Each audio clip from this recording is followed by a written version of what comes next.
Welcome to classroom. আজকে আমরা 19শে July current affairs আজকে আমরা করব। তাহলে আমরা আজকে দেখব আজকে কি কি প্রশ্নগুলো নিয়ে এসেছি আমরা, সেটা আমরা দেখব 19শে জুলাইতে আমরা কি কি প্রশ্নগুলো করব। তাহলে প্রথমে কোশ্চেনে আমরা চলে আসি।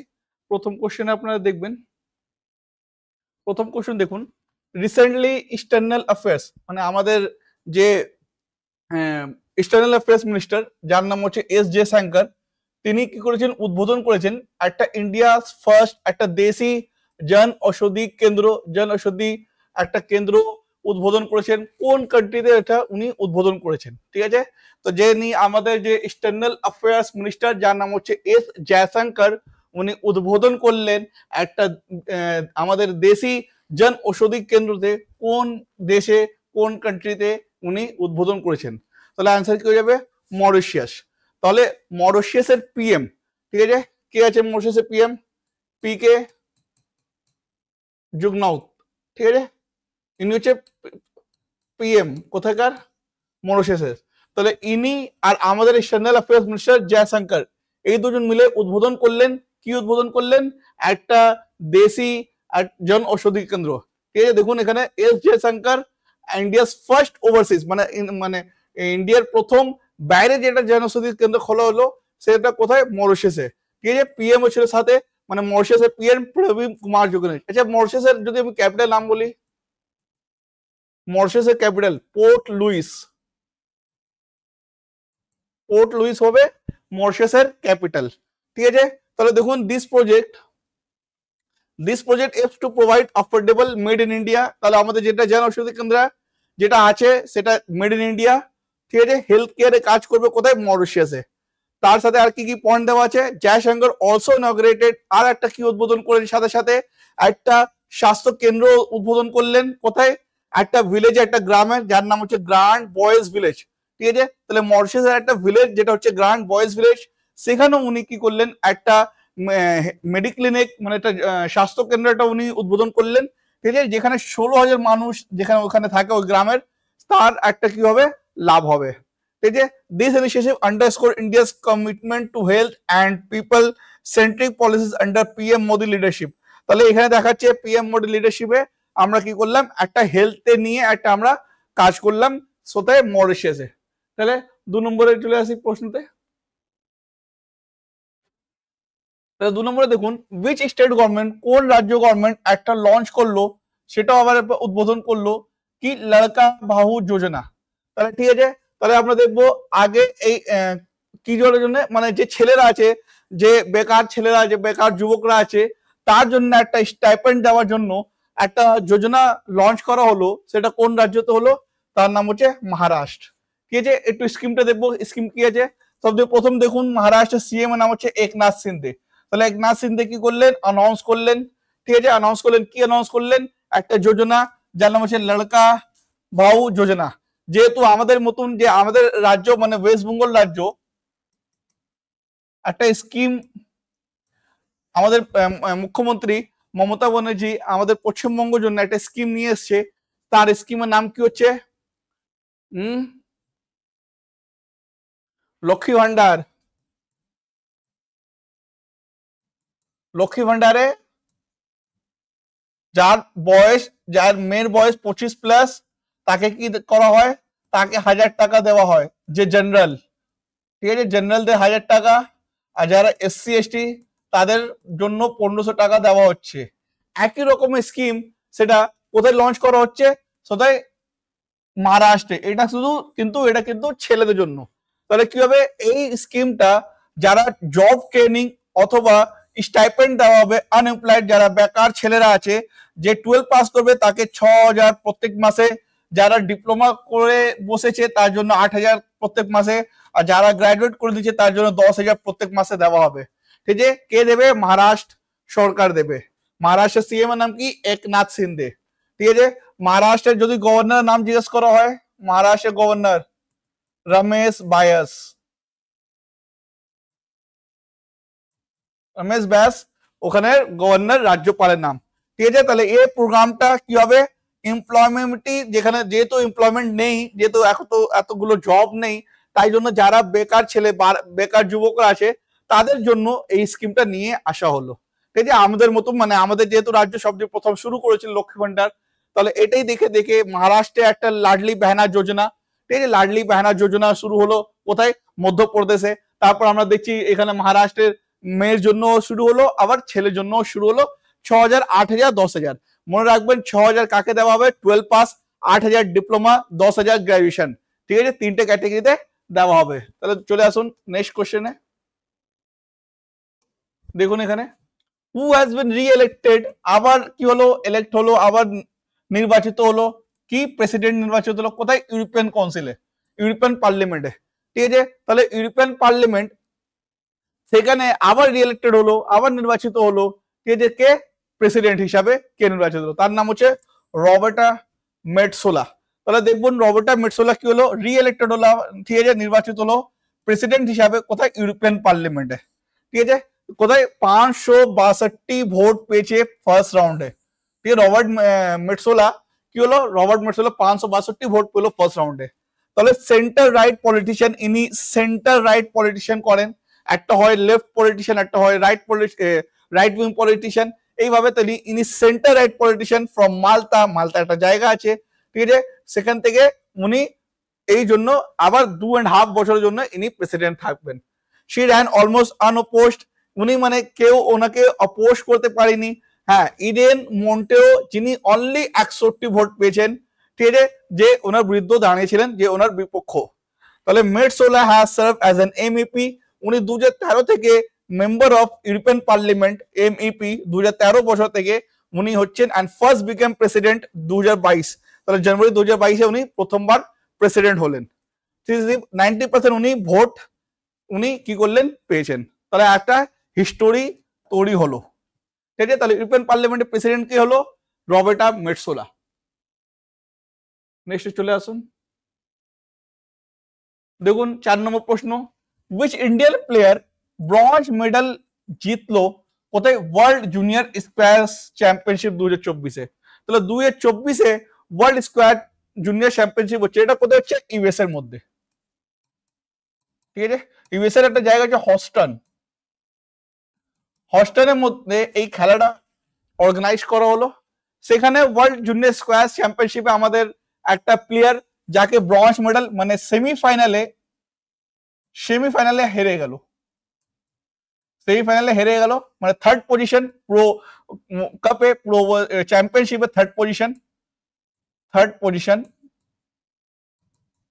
ঠিক আছে, থার্ড পজিশন কে, তার নাম হচ্ছে শৌরিয়া বাওয়া, ঠিক আছে। শৌরিয়া বাওয়া যেহেতু সেমিফাইনালে হারার পর থার্ড পজিশন পেয়ে ব্রঞ্জ মেডেল উনি প্রাপ্ত করলেন, ঠিক আছে। তাহলে দেখুন ব্রঞ্জ মেডেল কোথায়, ডব্লিউএসএফ ওয়ার্ল্ড জুনিয়র স্কোয়াশ চ্যাম্পিয়নশিপ 2024 কোথায় খেলা হলো, ইউএস এর হস্টনে, কোথায় 7 জুলাই, ঠিক আছে। After losing in the semifinal two Egypt, Mohammad Zakaria যেহেতু সেমিফাইনালে শৌরিয়া বাওয়াকে হারিয়ে দিল, ঠিক আছে। তাহলে সেকেন্ড মেডেল মানে ইনি যে হচ্ছেন শৌরিয়া বাওয়া, এই ওয়ার্ল্ড জুনিয়র স্কোয়াশ চ্যাম্পিয়নশিপে উনি 2 নম্বরে দ্বিতীয় ভারতী, ঠিক আছে, মেল প্লেয়ারের মধ্যে দ্বিতীয় ভারতী, যে একটা হিস্ট্রি তৈরি করলো কি কুশ কুমারের পর, কুশ কুমার যেহেতু প্রথম ভারতী, কুশ কুমারের পর যিনি 2 নম্বরে ইনি একটা ব্রঞ্জ মেডেল নিয়ে আসলো। তাহলে সবচেয়ে প্রথম ভারতী যে ওয়ার্ল্ড জুনিয়র স্কোয়াশ চ্যাম্পিয়নশিপে ব্রঞ্জ মেডেল নিয়ে এসেছিল তার নাম হচ্ছে কুশ কুমার 2014 সালে। এরপর যে সেকেন্ড নম্বরে ভারতী যিনি হচ্ছেন কে, শৌরিয়া বাওয়া, যে ওয়ার্ল্ড জুনিয়র স্কোয়াশ চ্যাম্পিয়নশিপে ব্রঞ্জ মেডেল নিয়ে আসলো, ঠিক আছে।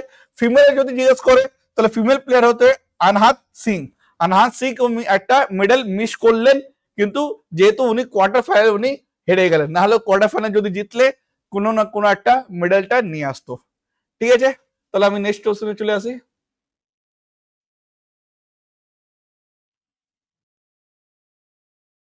দেখুন অপারেশন নন্হে ফরিস্তে, এই একটা নিউজে একটা দেখা যাচ্ছে এই স্কিমটা, এই তাহলে এটা কিসের জন্য, কোন অর্গানাইজেশন লঞ্চ করেছিল, এটা কি, ঠিক আছে। অপারেশনের নাম হচ্ছে অপারেশন নন্হে ফরিস্তে। অপারেশন নন্হে ফরিস্তে হচ্ছে আরপিএফ এটা লঞ্চ করেছিল এই অপারেশনটা, ঠিক আছে। কি অপারেশন নন্হে ফরিস্তে 2018 সালে। তাহলে দেখবো বিগত 7 বছরে 84,119 চিলড্রেনকে রেস্কিউ করা হলো, ঠিক আছে, অন্য বিভিন্ন জায়গা থেকে, বিভিন্ন রেলের জোন থেকে, কোথায় বিভিন্ন জোন থেকে রেস্কিউ করা হলো। বিগত 7 বছরে আমরা দেখি এই বাচ্চাদেরকে নিয়ে আসা হলো। তাহলে এই নন্হে ফরিস্তে স্কিম কে লঞ্চ করেছিল? আরপিএফ রেলওয়ে প্রোটেকশন কোন সালে? 2018 সালে লঞ্চ করা হয়েছিল। Operation Nanhe Faristey was launch by the RPF in 2018। কিসের জন্য হয়েছিল?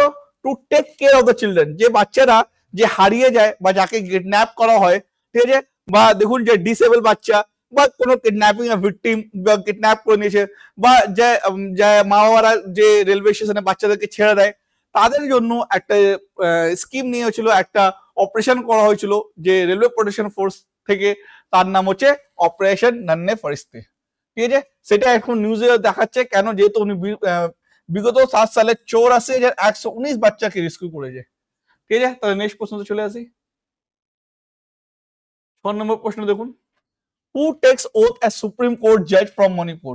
তাহলে মণিপুর রাজ্য থেকে প্রথম একটা আমাদের দেখবো জাজ যে সুপ্রিম কোর্টে জাজ হয়েছে। ঠিক আছে, তাহলে দেখুন নাম হচ্ছে জাস্টিস এন কোটেশ্বর সিং।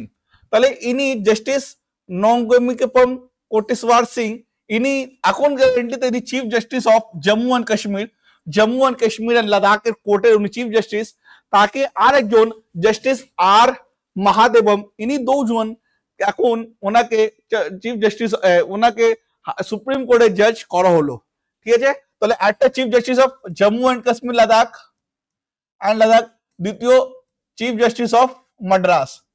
এই দুজন জাজকে, এই দুজন বিচারপতিকে এখন সুপ্রিম কোর্টে বিচারপতি করা হলো। ঠিক আছে, একটা মাদ্রাস হাইকোর্টের, একটা জম্মু কাশ্মীর হাইকোর্ট। তাহলে একটা নাম হচ্ছে জাস্টিস এন কোটেশ্বর সিং, ইনি প্রথম বিচারপতি, ফার্স্ট জাজ ফ্রম মণিপুর। মানে উনি যেহেতু চিফ জাস্টিস হচ্ছে জম্মু কাশ্মীরে, কিন্তু উনি বিলং করেন কোথা থেকে? মণিপুর থেকে। ঠিক আছে, justice N Koteshwar Singh originate from Manipur. ঠিক আছে, কোথা থেকে উনি আছেন? মণিপুর থেকে উনি বিলং করেন। ফার্স্ট সুপ্রিম কোর্ট জাজ ফ্রম স্টেট, মানে মণিপুর থেকে ইনি প্রথম সুপ্রিম কোর্টে জাজ হয়েছেন। অ্যান্ড উইল সার্ভ 28 ফেব্রুয়ারি 2028 বছর অব্দি উনি যেহেতু উনি জাজ হয়ে থাকবেন। ঠিক আছে, আর মহাদেবন উনি তামিলনাড়ু থেকে, মানে যেহেতু ওনার রাজ্য কি হচ্ছে, উনি তামিলনাড়ু থেকে উনি বিলং করেন। আর উনিও first position outside the Madras high court, Madras high court থেকে উনিও প্রথম পজিশন পেয়েছেন।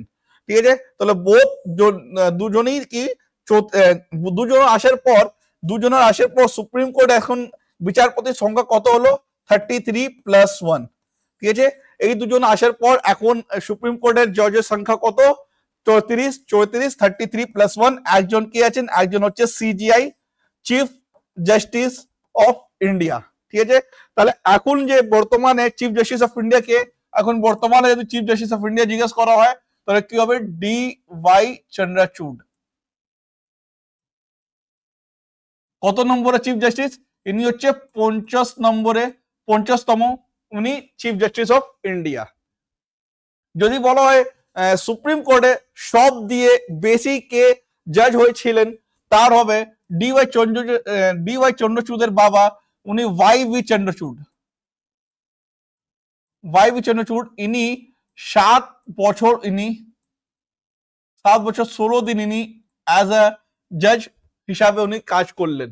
ঠিক আছে, ইনি কত নম্বরে ছিলেন? ইনি 16তম চিফ জাস্টিস অফ ইন্ডিয়া ছিলেন, chief justice of supreme court of India ছিলেন। ঠিক আছে, তাহলে সুপ্রিম কোর্টে সংবিধানের মধ্যে কোন ধারায় আসে? তাহলে দেখবো সুপ্রিম কোর্ট সংবিধানের মধ্যে পার্ট 5, আর যদি আর্টিকেল বা ধারা যদি জিজ্ঞেস করা হয় তাহলে ধারা কত 124 থেকে 147 মধ্যে সুপ্রিম কোর্ট মেনশন করা হয়েছে আমাদের সংবিধানের মধ্যে। ঠিক আছে, তাহলে এটাও মনে রাখবেন, পার্ট 5 ধারা 124 থেকে 147 আর্টিকেল যে মেনশন করেছে সুপ্রিম কোর্টকে আমাদের সংবিধানের মধ্যে। ঠিক আছে, তাহলে আমরা লাস্ট কোশ্চেনে চলে আসি। লাস্ট কোশ্চেন দেখুন, who won Wimbledon championship mail category 2024 Wimbledon কোথায় হয়? লন্ডন। ঠিক আছে, ইংল্যান্ডে খেলা হয়। 2024 মেলে কে জয়ী হয়েছেন? কে জিতেছেন? কার নাম হচ্ছে কার্লোস আলকারেজ। ইনি কোন দেশ থেকে বিলং করেন? তাহলে ইনি দেশ থেকে বিলং করেন স্পেন। ঠিক আছে, তাহলে আমরা দেখবো ডিফেন্ডিং চ্যাম্পিয়ন্স কার্লোস আলকারেজ কাকে হারালো? তাহলে নভাক জোকোভিচকে হারালো। ঠিক আছে, নভাক জোকোভিচকে উইম্বলডন কোথায় খেলা হয়? তাহলে লন্ডন বা ইংল্যান্ড আপনারা বলবেন। কোন কোর্টে খেলা হয়? তাহলে উইম্বলডন বা লন্ডন গ্রাস কোর্টে খেলা হয়, গ্রাস কোর্ট। ঠিক আছে, কোন সালে শুরু হয়েছিল? সব দিয়ে পুরনো চ্যাম্পিয়নশিপ, সব দিয়ে পুরনো যে ব্যাডমিন্টন খেলা হয় সেখানে ইংল্যান্ডে শুরু হয়েছিল 1877 সালে। ঠিক আছে, তাহলে কোন কোর্টে খেলা হয়? গ্রাস কোর্টে। 2024 উইনার কে? Carlos Alcaraz. কোন কান্ট্রি থেকে বিলং করেন? স্পেন থেকে বিলং করেন। কাকে হারালেন? নভাক জোকোভিচকে হারালেন। তাহলে এটা হলো আমাদের এই 7টা আজকের কারেন্ট অ্যাফেয়ার্স। আর আমরা এইভাবে আমরা ডেইলি একটা একটা করে কারেন্ট অ্যাফেয়ার্স নিয়ে আসছি। আশা করি আপনাদের সবাইকে ভালো লাগবে। যদি আমাদের এই ভিডিওটা ভালো লেগেছে তাহলে আপনারা নিশ্চয়ই সাবস্ক্রাইব করুন আমাদের এই ক্লাসরুম, এবং এই ভিডিওটা লাইক করুন এবং শেয়ার করুন। ধন্যবাদ।